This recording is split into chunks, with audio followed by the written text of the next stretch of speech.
This is my PowerPoint presentation for my timeline for bilingual education by Emma Humphrey. The first case is in 1954, which is Brown v. Board of Education.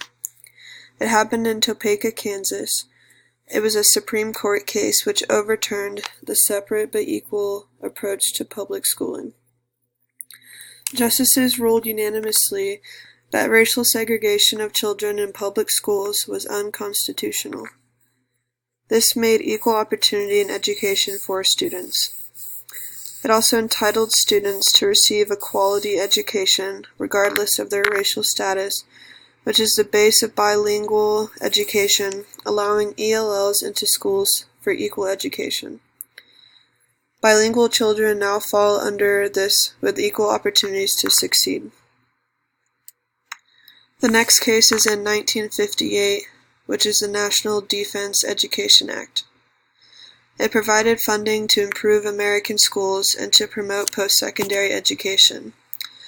The purpose of this act was to improve and strengthen all levels of the American school system and to encourage students to continue their education beyond high school. It established a precedent and led to programs on behalf of gifted and talented students. It also opened opportunities for programs for ELLs and better education for these students. It was the first effort at a national level to strengthen foreign language instruction.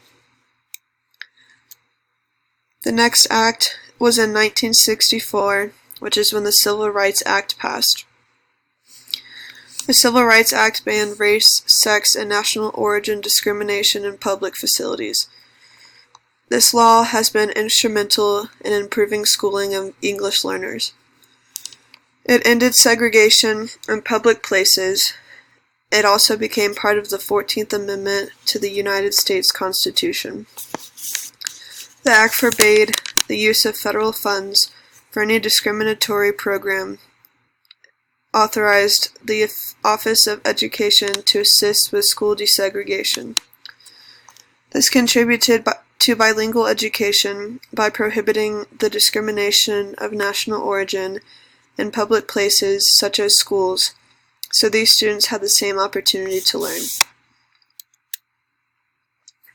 The next two acts happened in 1965 and 1968 with the Elementary and Secondary Act and the Bilingual Education Act. These acts fund primary and secondary education. The funds are authorized for professional development, instructional materials, resources to support educational programs, and the promotion of parental involvement. It also emphasized high standards and accountability. The government has reauthorized the act every 5 years since its enactment. Title III of this act mandated educational programming even when school was not in session, and it provided for special education and related services in isolated and rural areas. An amendment to the Act in 1968 provided the basis for the Bilingual Education Act and the Education of the Handicapped Act. President Lyndon B. Johnson signed the Bilingual Education Act into law, and the U.S. government signaled its first commitment to assisting students with limited English skills. It authorized resources to support educational programs and train teachers and aides. It also provided school districts with federal funds in the form of grants to establish educational programs for students with limited English-speaking ability. In 1970, Law v. Nichols happened, which was a Supreme Court case. The court unanimously decided that the lack of supplemental language instruction in public schools for students with limited English proficiency violated the Civil Rights Act of 1964. The Supreme Court decided to let the school district make necessary changes to provide equal education to the non-English speakers.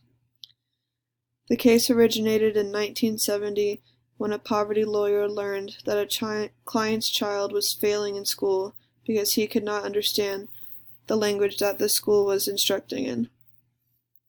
Law remains an important decision in bilingual education history In this case, the Supreme Court found the violation of Civil Rights Act of 1964 based on the discriminatory effect of the school policy regardless of the intent of the officials. It prohibited the sink and swim policy and set a precedent of finding disparate impact in violation of the Civil Rights Act. The decision was subsequently followed by the passing of Equal Education Opportunities Act of 1974 in Congress, which specifically prohibited discrimination against faculty and students in public schools and required the school districts to take appropriate action to overcome the barriers to equal participation of all students. It also increased funding to the Bilingual Education Act and made additional English instruction mandatory. In 1974, the Equal Educational Opportunities Act took place. A federal law of the United States of America. It prohibits discrimination against faculty, staff, and students, including racial segregation of students, and requires school districts to take action to overcome barriers to students' equal participation. It affects bilingual education by prohibiting discrimination of national origin in the school system and requires the school to provide ways for these students to get the same education and ability to participate. The next act was in 1981, which was Castaneda v. Pickard. Castaneda claimed the school district failed to establish sufficient bilingual education programs, which could have aided his children in overcoming the language barriers that prevented them from participating equally in the classroom.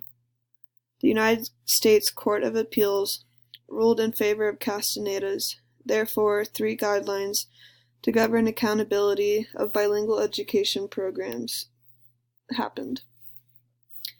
The guidelines state that a bilingual education program should be based on logical methods, effective implementation, and the program needs to help students overcome language barriers. It also needs to be tested and checked for effectiveness. The next act was in 1984, which is the Bilingual Education Act, and it was reauthorized. The Bilingual Education Act was reauthorized in 1984. The amendments enacted during this time were to increase the flexibility and the implementation of programs for ELL students by providing school districts with more autonomy and independence in deciding how these students should be taught. It also allowed school districts to apply for funding for different innovative programs that best meet the needs of their students. This is good for bilingual education as it provides even more opportunity for innovative programs for ELL students. The final act of this timeline was in 2002 when the No Child Left Behind Act was passed. This act has a significant impact on bilingual education. As a result of No Child Left Behind and its emphasis on testing, the Bilingual Education Act was renamed the English Language Acquisition, Language Enhancement, and Academic Achievement Act.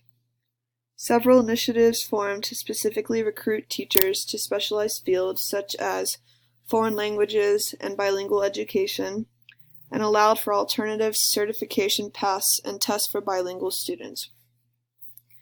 It also puts special focus on ensuring that states and schools boost the performance of certain groups of students, such as English language learners, students in special education, and poor and minority children, whose achievement on average trails their peers.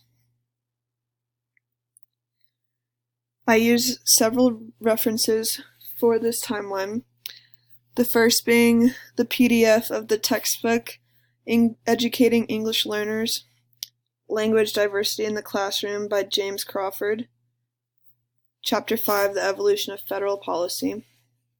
I also used 4 websites, which were the Bilingual Education Act and No Child Left Behind, which is on K-12 academics.